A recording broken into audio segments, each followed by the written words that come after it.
Hey, what's going on, everyone? I am back for another Slim Sports interview. And as always, I am your host, Jay Slim. And joining me today is one of the top tier quarterbacks from the FCS ranks this past season, always able to help his team make a run in the postseason from South Dakota, 6'5", QB1, Aidan Bouman. What's going on, man? How we doing, Jay? Thanks for having me. Hey, absolutely, man. Excited to get you on. You lit it up this year, just like you've done the past couple of years, helping your team go on run after run, go against some of the best, and beat some of the best of the best. And you yourself, you have a lot of accolades to your name that I want fans, viewers to get to know real quick before we hop into these questions. I'm going to do that in a segment that I like to call Resume Rundown. Going to show off a nice little graphic of your resume, what you've done. And each of the past 3 years, you've helped lead South Dakota to at least the quarterfinals of the FCS playoffs, made it to the semifinals in 2024. You yourself, two-time all-conference selection. You were the all-newcomer team in the Missouri Valley Football Conference in 2022.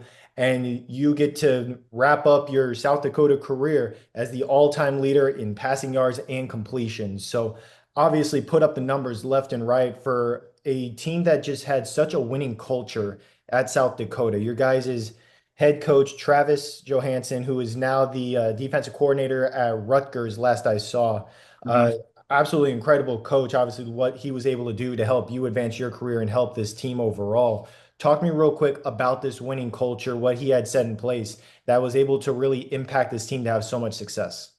Yeah, he did a fantastic job. He took over as head coach this past season. Was our defensive coordinator for the entire time that I was there.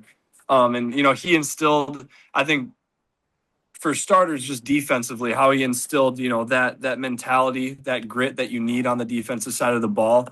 That really kind of propelled that winning attitude forward for the entire program. Obviously, starting in 2023, making it to the quarterfinals, I think for the first time in school history, and kind of building off that year by year. He did an unbelievable job, kind of setting that into motion, and very very grateful for him. Yeah, and obviously he was very grateful to have a quarterback like yourself leading the way. And you're coming into the 2025 season, coming off of an all-conference season, and people know your name. People know in the FCS rank, this is one of the top tier quarterbacks because this is one of the top tier programs in South Dakota. And multiple time team captain for this group, and you're looking to improve in order to help you guys get over that hump and get even more wins, more accolades. What would you say was that next step going into this past season in 2025, and how do you feel like you were able to accomplish taking that step? Yeah, I think it's hard to put pinpoint it on one thing that I think I did individually. I think I've said this in some other interviews that I've done, but the biggest thing for me was weirdly taking a step back in a sense, especially after 24 having such a successful year, so many guys breaking school records and stuff like that. We lost quite a few of those guys and had some shoes to fill. And I put a lot on my plate mentally, thinking that I needed to be the guy to get it all to go. When in reality, it's an 11-man game. There's you got 11 guys on the field for a reason, and you just got to do your job. So definitely had a slow start to this season. Ended up having a really good finish, and I think that's when things really clicked for me was taking a step back in a sense and doing my job and not trying to do all other 10 guys that are out there with me their job. Yeah, and that actually, you could kind of see that in a way at the start of the season compared to the after the first couple of games. First through the first 5 games of the season, 2 and 3, you had 5 interceptions in those 5 games, and then after that. The accuracy was just on another level. You were finding touchdown after touchdown, helping your team to win after win in what was, in my opinion, the probably the toughest conference in all of FCS. That conference is no joke with who you guys have to go against. Talk to me real quick about adapting and fixing those early mistakes after those first couple of games. I know you said, kind of taking that step back, but what was that mental process? What was going through your mind during these games in order to make sure that you were as accurate as you could possibly be? Yeah, I think just trusting the guys that were out there. Like I said, there's a lot of new guys, new faces, a lot of chemistry that had to be built up, and we did that during the off season, but you can't compare it to when it's game time. So getting those game reps under our belts together as a team on offense was huge. Just building that chemistry, and then yeah, I guess accuracy wise, I think I let the game come to me again. I was straining so hard, wanting to be so perfect those first few games because I thought that I had to do it all. And then when I trusted the guys that were out there with me, I did what I did do best, which is the mental side of the game. I'm very confident in that. I can dissect a defense really quickly, understand where to go with the ball and when, and just kind of allowed myself to sit back and enjoy the game and play it how I know how. Hey, obviously, how you know how results in big time numbers every single season. This past year alone, 2,877 yards, 26 touchdowns, over 60% completion rate there, 8.1 yards per completion. Against Southern Illinois, lit them up for 300 yards with 5 touchdowns. Drake in the first round of the playoffs, 261 yards with 4 tutties. And then Mercer in the second round, 241 yards with 2 tutties there. I mean, just play after play, highlight after highlight. And I got to show off some of these highlights specifically in a segment that I like to call Make That Play, where I went through every single score that you had, every single big time play. And obviously, there were a lot of them, so it took me a while. But I put together my list of what I feel like were your top 3 plays from this past season. But obviously, I'm just a fan in the stands, I'm just a stats guy. You're the one on the field doing what you do best. So, what would you say was your best play from this past season? Best play from this past season. That's tough. I think this is one thing that I take a lot of pride in. We had a lot of responsibility on me in the run game. That's something that maybe a lot of people don't know. So I'd say kind of a montage of a lot of plays of getting us to the right runs a lot of times. I take a lot of pride in that. Obviously my job is to throw the ball, put it in a good spot, let my receivers do the work. But I do take a lot of pride in and the ability to get us into a better play when we aren't in the most advantageous look. So I would say that. But I will say my probably the most fun play was that game winner against Southern Illinois and in 5 overtimes. That fade ball to Lorenzo. That's something that we had worked on all season, and it finally was starting to come to fruition kind of towards the end of the year. And to that play really solidified that we were going to make the playoffs. We didn't want to put it in anyone else's hands. We wanted to control our destiny, and we were able to do that. So that was definitely a really cool moment. Hey, that one is also on my list as well. So I do agree with you on that. But at number 3, I'm going to start off with this one going against Drake in the first round of the FCS playoffs. 70-yard touchdown pass, just absolute dime to your receiver. Long bomb tutty down the middle of the field over top of the safety, hit him in stride in order to get that huge gain into the end zone to put points on the board for your team. So obviously a big time play there for big time yardage. Number 2, I have that game winner, 5 overtimes against Southern Illinois, doing what you do. You guys are gassed, you're tired, exhausted, however you want to put it.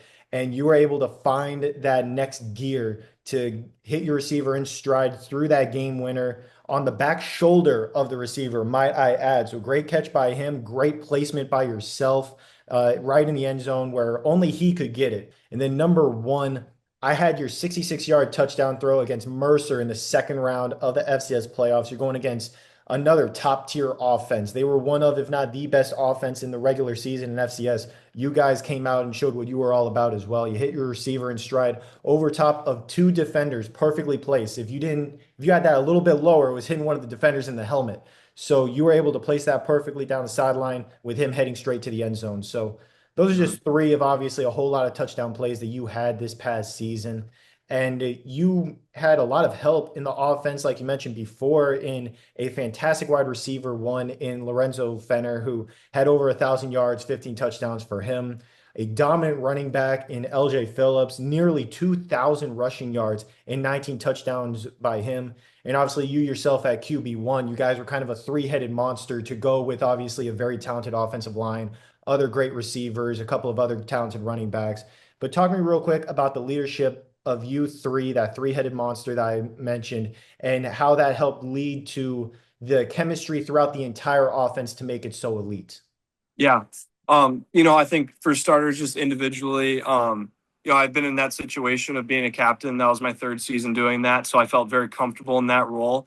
Definitely was a lot different than past seasons because we were a lot younger. So a bit more of I've always been a very vocal leader, but I didn't necessarily have, the backing of guys similar to my age. You know what I mean? There was a lot more guys that were listening instead of speaking up as well. So trying to kind of maneuver that role was huge. And then LJ, obviously, unbelievable season, stepped up for an All-American running back in Charles Pierre, who was out for the season with a knee injury. And seeing his growth as a leader during the season was really cool. He stepped in and he was shouldn't say wide-eyed, but he was a young guy, hadn't started a game before, so it was definitely a new experience for him. But obviously, after I think he had 300 yards and 2 touchdowns in his first start, and so kind of getting that under his belt and understanding, hey, I can really whoop some butt when I'm out here, gave him a lot of confidence to be able to be a vocal leader as well. And then Lorenzo, he's a super unique guy, just speaks through his play. Not a super vocal guy, but he's going to absolutely bust his tail every single play. Doesn't matter what it is. And, that I think his play spoke for himself in the leadership role, showing the receivers that, hey, okay, yeah, I'm going to, have 1,000 yards and 15 touchdowns this year, but I guarantee. Oh, sorry. I think I just muted myself. But you aren't going to find another guy that's going to block like he does either. He was one of our best run blocking receivers that we had too. So very selfless, fantastic player. Hey, there you go. Obviously a whole lot of dogs on this team. And I mentioned before, you guys had that rough stretch going 2-3, but those three losses were against Iowa State, who obviously is a Power Four opponent, and then Lamar and North Dakota State, who also made the FCS playoffs. So two of those best of the best teams in FCS, much like yourselves. And then going on an absolute tear where you guys finished the season overall 10-5 overall record, 6-2 in conference action. I mentioned that 5 overtime game against Southern Illinois, came out on top 53-51 with that game winner that we mentioned. Drake in the first round of the playoffs, 38-17 win. And then Mercer in the second round. Got to give credit to the defense. I talked about how they were one of the best offenses. You guys shut them out 47-0. So that speaks to what you guys were able to do. And I know those tough games at the start of the season helps to show every team what they're doing right and what they're doing wrong. We mentioned before how we talked about how you were able to improve. Talk to me about the team overall and how they stepped up after that rough stretch to really be able to go off and have this incredible season. Yeah, I think it was. I shouldn't say a nothing to lose mentality, but when you come off the 2 seasons that we had prior, very successful in terms of just school history and stuff like that, and you have young guys that haven't really been in those experiences, I think we were a little bit tentative in a sense. It was kind of guys looking around like who's gonna be the one to step up and make a play. And I vividly remember after we played NDSU, we had I shouldn't say like a screaming match or anything like that in the locker room, but it was something like, hey, like who's going to step up? There's no more looking around. There's no more, gosh, he's got to make this play, whatever. It's you got to do it yourself. Everyone's got to pull their weight. Everyone's got to make the plays that we need to. And very vividly said, myself included, I remember that game was a tough one for us. I didn't play well. And honestly, after that point, you could just tell there was a different feel with the team. There's a lot more juice at practice. It was very competitive. And guys all around the board, all three phases of the ball, they were really stepping up. Absolutely, man. And you yourself, you're a guy that has the experience in the playoffs. You made it to the quarterfinals in 2023, semifinals in 2024, once again made it to the quarterfinals in 2025. And you know what it takes to be with the best of the best. And you mentioned before, you had a lot of young guys that haven't had that experience, that haven't been able to really compete at that kind of level. Going into the playoffs this year, you're going against Drake. Then you're going against Mercer if you get that win because they got the first round bye, and you're trying to keep this thing going. What was your message to the rest of the team going into the playoffs, coming from the experience that you have firsthand? Yeah, I mean, honestly, it didn't change a whole lot. I always say you can't make it bigger than it is. I like to use the analogy. I think a game is just practice with people in it. You can't make the stakes bigger than it is. And so just trying to kind of convey that message to everyone else. It's another week. We have to prepare the exact same way that we have been all season. And that's going to be good enough for us because, the way we prepare, we're always ready. We're ready for any situation, both mentally and physically. And I think the guys did a fantastic job of that, especially as we won the first one, won the second one, kind of got some more momentum rolling, and we're back to the quarterfinals again. there wasn't much of a change. It was the same thing, very consistent throughout. Hmm. Absolutely. And like you just said right there, that consistency obviously led you guys to those big wins in the first and the second round. But talking real quick about that game execution specifically, Drake, I believe you guys had gone against them and beaten them earlier on in the regular season. Mercer, as we mentioned, you guys shut them out, one of the top tier offenses in the entire country. And you guys were able to go out there and just do what you do and execute with that consistency that you mentioned. Talking real quick about the game plan going into those games in order to help you guys extend your season. Yeah, playing Drake was obviously a bit of an advantage just because again we had played them already. We kind of knew what we were gonna expect from them. So I mean it's always hard to beat a team twice. I will say that. But we definitely had, I guess that you could say they had an advantage as well. But we both had played each other. We knew what we were going to be getting. Kind of stuck to a similar-ish game plan that we had earlier in the season, and it worked out in our favor very well.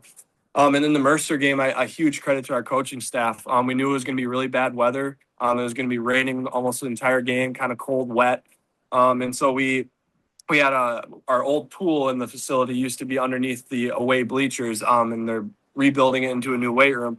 So now they have just a little turf strip down there, and we went into that room every single day the entire week leading up to the game against Mercer, and we did the wet ball drill. And there's white paint on the one side of the wall. It was full of just these red leather marks from the balls in the wall. Like we struggled. I will say that we could not catch the ball. We weren't throwing the ball well, anything like that. And then sure enough, going to the game, 0 drops. I don't think really it affected us at all. And obviously on the other side of the ball, we were very fortunate to get some interceptions off some tips. They had some drops, so we were very well prepared in that facet of it. Hey, I gotta give credit to your coaches right there. That's genius by them. Yeah. Got to show some love there. Obviously, that's why you guys were able to go off and do what you did this past season. We've been hyping you up throughout this entire interview, rightfully so. Future NFL quarterback we're talking to right here. And we got to hype up your teammates a little bit more here. And I'm going to give you a chance to shout some of them out in a segment that I like to call Who's Up Next, where you get a chance to recommend some players, recommend some teammates, whether it's from South Dakota or maybe some guys at other schools that you might know, where they can hop on the podcast, talk about their careers, talk about what they've been able to do in their success as well. So, who would you say is up next on the Slim Sports podcast? That's a tough one. There's a lot of players that I'm really excited about, especially in South Dakota. I'm excited to see who the next quarterback's going to be. Truthfully, we had a very very talented quarterback room. A lot of veteran presence there. Nevin Cremascoli has been busting his tail since he got there. He's had some chances to play in some games and made some really big time plays. Asha Madrusky, he's a freshman this past season. Very talented kid, really eager, loves the game. So that room is really exciting. I'm excited to see that. I think if I was going to choose one or two, it hurts that they aren't at USD anymore because I'm a Yote through and through and I love them. But LJ and Lorenzo are two guys that they deserve everything that's coming to them. They're fantastic football players, but more importantly, they're fantastic young men.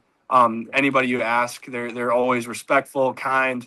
LJ is a lively dude. He's always jumping and screaming and yelling, and he brings a great energy. And then again, Lorenzo, super talented player, but he's one of the most selfless guys. He's going to do anything he needs for the team to win. So I'm really excited to follow those two in the rest of their careers.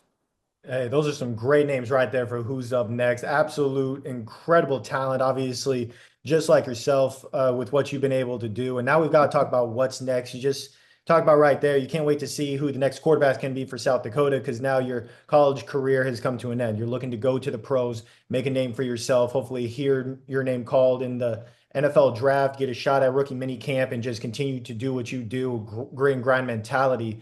How are you really attacking this offseason to improve your game even further so you can get a chance to not only get a chance at rookie minicamp, but obviously, hopefully, get a chance to make the main roster? Yeah. Well, like I showed you earlier, I'm here in Florida right now, and as people know, I'm a Minnesota native, so I'm in some warm weather right now, training down here in Tampa, Florida. It's been an awesome experience. Been around some incredibly talented guys. Been able to learn under Coach Gruden, which has been really cool. Get to get with him about 2 times a week and just kind of digest and see how his mind works, which has been really awesome. And then, yeah, just getting my body right. I'm training as hard as I can about 6 days a week right now. The nutrition here is fantastic. My body composition has changed drastically. Running the fastest I've ever ran in my life. So, just doing all the things that, give me the best shot of being able to show what I can do. Hey, there you go, man. And I'm sure you're going to be able to show what you can do in the professional ranks here soon. No doubt in my mind, from the film that I've watched, you have everything it takes to be able to be among the best of the best because you are one of the best of the best. So I really do appreciate you hopping on this podcast. I know we've been going back and forth trying to find that day because both of our schedules have been hectic. But man, definitely excited to have been able to pick your brain a little bit, see the IQ that you have at that QB1 position. And I cannot wait to see what the future holds for you, man. So thank you so much for hopping on the podcast today for this incredible interview. Yeah, appreciate it, Jay. It was a blast.